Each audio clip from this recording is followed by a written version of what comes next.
Hello everybody, I'm Mike the Man. I thank you for watching. I'm thanking you for listening. The case of Katie Proudfoot continues. And one of you has pointed out to me that there was a crane or a bulldozer or something in one of the interviews behind or next to the Proudfoots.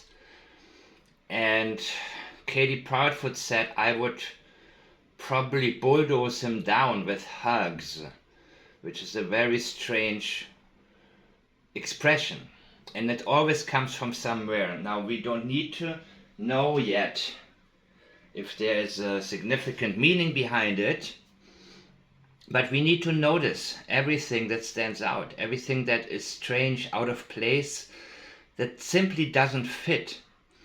It is very important that we don't conclude anything too quickly, and that means that we don't jump on something as more significant than it appears as at the moment, at the specific moment.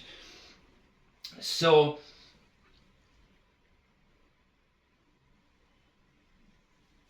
yeah, I'm wiping out these two dashes because I was going to count how many times Katie Proudfoot says honestly and to be honest, but I don't need to do that. You guys can listen to the interview and you will realize what an unreasonable amount of times Katie Proudfoot says to be honest. Honestly speaking, she's trying to convince us that she's honest. It is really that simple. Sometimes the most blatant ways that people try to convince you are really reflecting the state of mind they are in right now.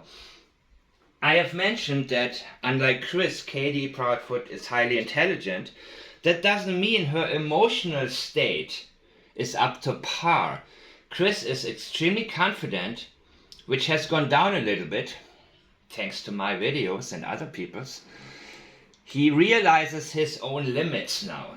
He realizes people do not agree with him. He realizes that his so-called manifesto, which it really is, it is a when you look at the Unabomber and people like that, that guy was highly educated. Also, mentally not really there. But he put time, effort, knowledge. It's a mix of knowledge and insanity, really. Chris Proudfoot is not the reading type or the writing type. So when he went onto all of these lives and couldn't shut up, that was his simple man's manifesto, if you will. He was trying to teach the world what is wrong with the world and elevate himself to a position where he can teach you, he can tell you what's wrong with you. He can tell you what's wrong with your marriage, with the way you bring up children, all of that. So you give him an audience and he will talk and talk and talk. And now it is very, very obvious that he is taking the back seat. Katie Proudfoot got stuck and said, and she looked at Chris. That was her way of saying, okay, now I'm lost. Now I need you to really speak, because she is so self-aware that whenever she has said something that is a red flag, there is that light that's coming on in her head. And she realizes, okay, now I need to be silent. Katie Proudfoot has that self-awareness, that intuition, and she recognizes it. In those moments, Chris needs to take over. It means that when your emotions interfere with your knowledge of what you should say, but you simply cannot say it, you need somebody to help you out. So that's when Chris comes in. And in the beginning, she always wanted Chris to talk.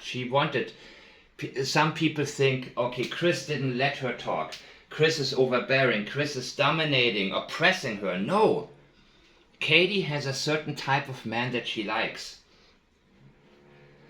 somebody who's very confident, somebody who likes to talk, behind whom she can hide a little bit. And he just was perfect for that. Except that, yeah, one of you said Proudfoot, the name fits him. Pride comes before the foot in the mouth. But he now realizes he has already said way too much. And at the first anniversary interview, Chris Proudfoot finally comes to terms with his own limits and realizes, the more I say, the worse it gets.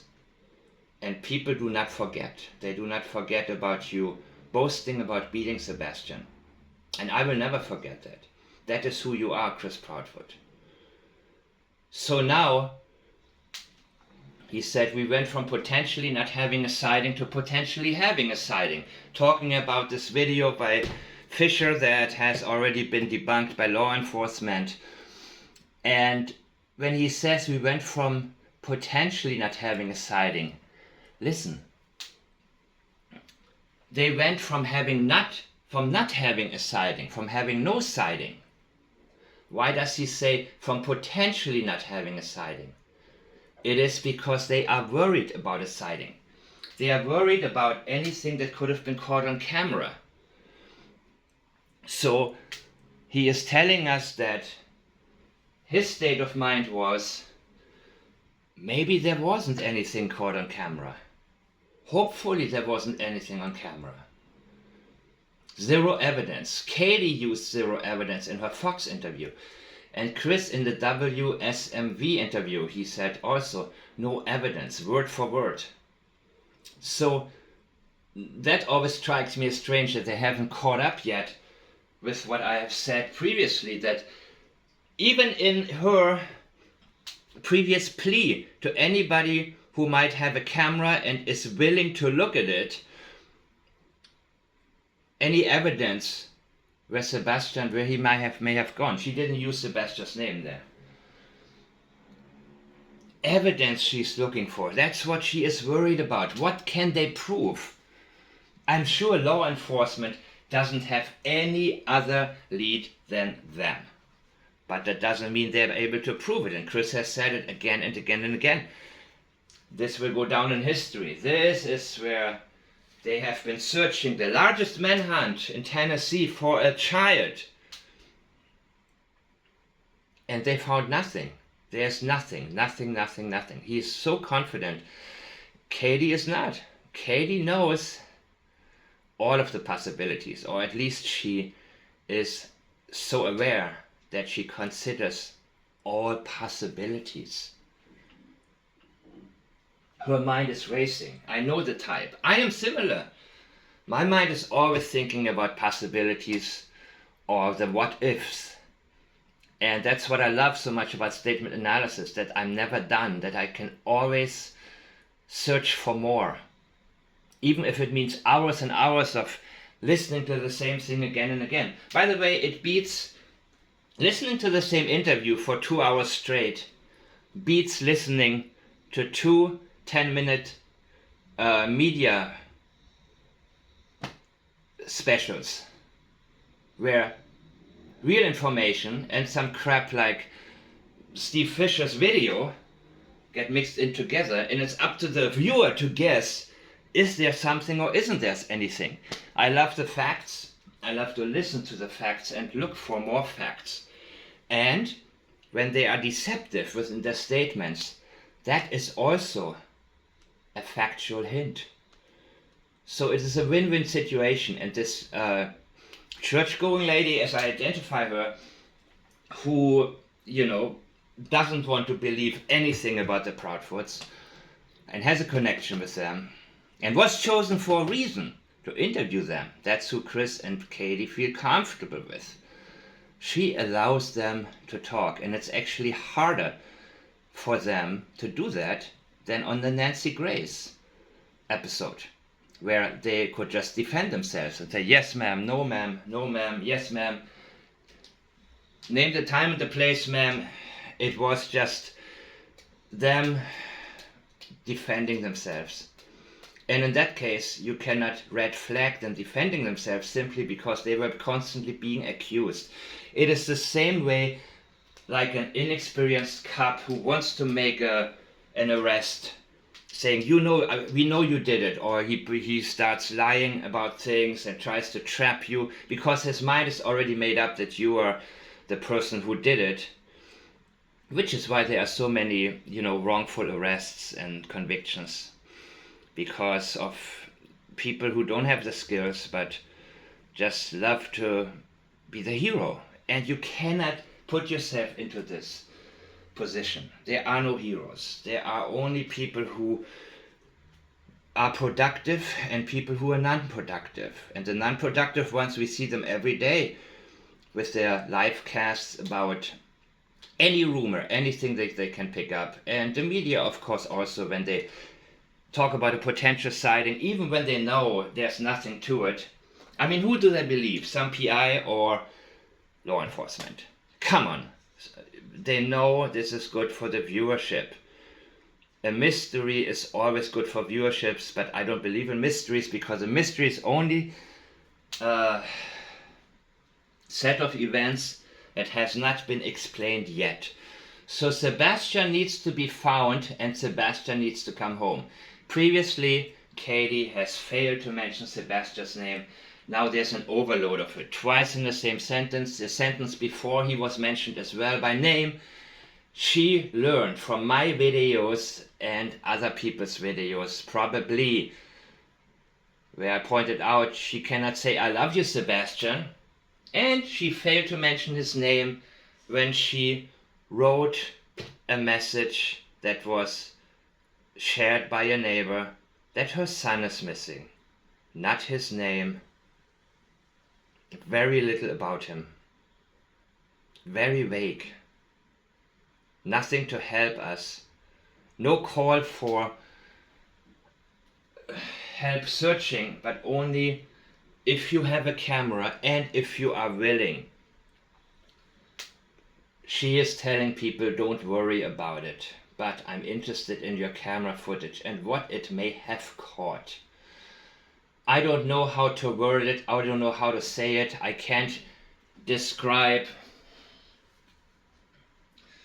She spends more time telling us what she cannot say. She spends time making excuses for not saying anything. Why do you worry about how you say something when you want to plead for your son? People say anything that comes to mind in these situations, and people get hysterical and people cry, and I mean real tears, and scream and need to be calmed down by the family, friends, neighbors, because anybody will understand that in a situation like that you are not giving a press conference. You are calling out directly to your child or the kidnapper, which he has not done yet. And I said to you before, he said, I would say that I love you so very much and that I hope you're okay, and I would also say that we all love you, or something like that. Anything, when you say I love you, Sebastian, that should stand on its own. New sentence. Please, if anybody has him, listen to me. Let him go. We are not going to pursue you. We are not going to press charges. A lie, of course. But anything, that's how you will feel at the time, actually. That just let my son go and I'm not going to pursue anything. I don't care. I don't want revenge. I don't want nothing. Of course, that changes after time.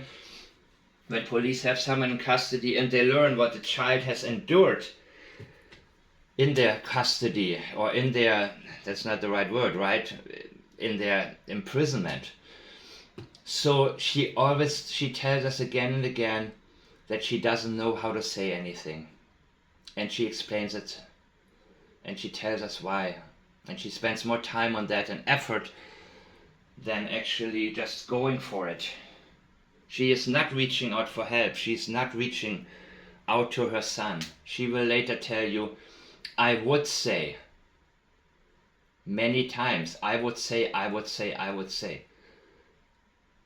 You know, you're not talking to the interviewer. You're talking to your child.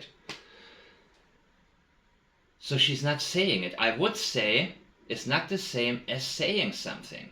I would say that I love him so very much, and all of these words afterwards, you count the words basically, and you can flag it all. The more words after something significant.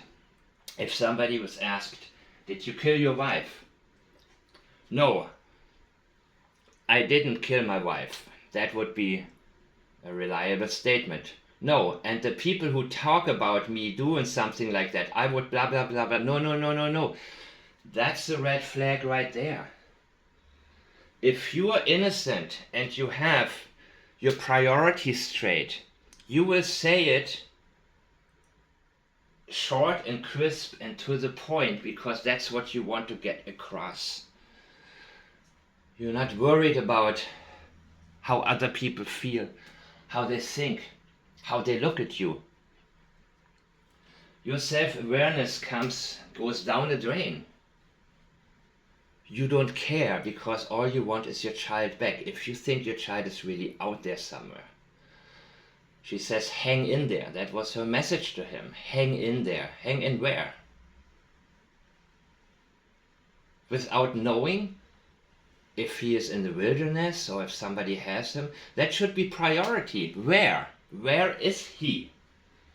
Who is he with? He wouldn't survive on his own according to you. So, who has him? That's who you should be talking to. And I would also like to say that if my son could hear it, that was another part where she said, I would say that, talking to the so-called haters and everybody else who may suspect them, and I would also, that's when the script begins, because, and I would also like to say that if my son could hear it, that we love you, or we love him. I forgot which one it was, but she goes into the love script now, because she knows she has failed to say I love you, and failed to report at any time that she said I love you back, when her son said I love you mom, I love you puppies. Not to supersede other children, because they all deserve just as much, if not more, attention.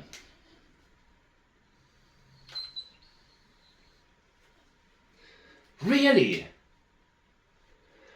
You mean your child is missing and you are more worried about other people's children? Their parents are already worried. Sebastian only has you and the father, who is worried out of his mind. And I haven't listened to Seth's interviews. And the reason is because his statements reveal he knows nothing about what happened. He has no guilty knowledge. There's absolutely zero. So you can talk as much as you want about, was he at work, wasn't he? Yeah, he was at work, but that's not what I'm looking at. I'm looking directly at the statements. Everything that Seth has stated shows that he has no guilty knowledge. And if you wish to prove me otherwise, please bring it. But don't say, don't make it, don't, all I see is nonsense. All I see is nonsense. Seth hasn't been searching, and I'm sickened by it. I'm sickened by the types of people who attack Seth because he has called out the ones who only want to use Sebastian's case to bring attention to their own channels without providing anything of value back. Honestly, just like to be honest, yeah, the theme of honesty, and honestly, nobody uses it as much unless they want to convince you they're not lying. And when they want to convince you they're not lying, it is because they are deceptive. She talks about flyers again and again. The flyers. Why? Because putting up flyers was probably the only thing that she did that makes her look like a caring mother. She wasn't out searching. Her and her husband were only defending themselves against the so-called haters. Other people were out there walking through the mud and walking through the lakes and the creeks and everything. They didn't do anything. She says, I put up flyers and then the businesses after a certain time take it down, so I have to go again and put the flyers up. She's telling you how busy she is. Really?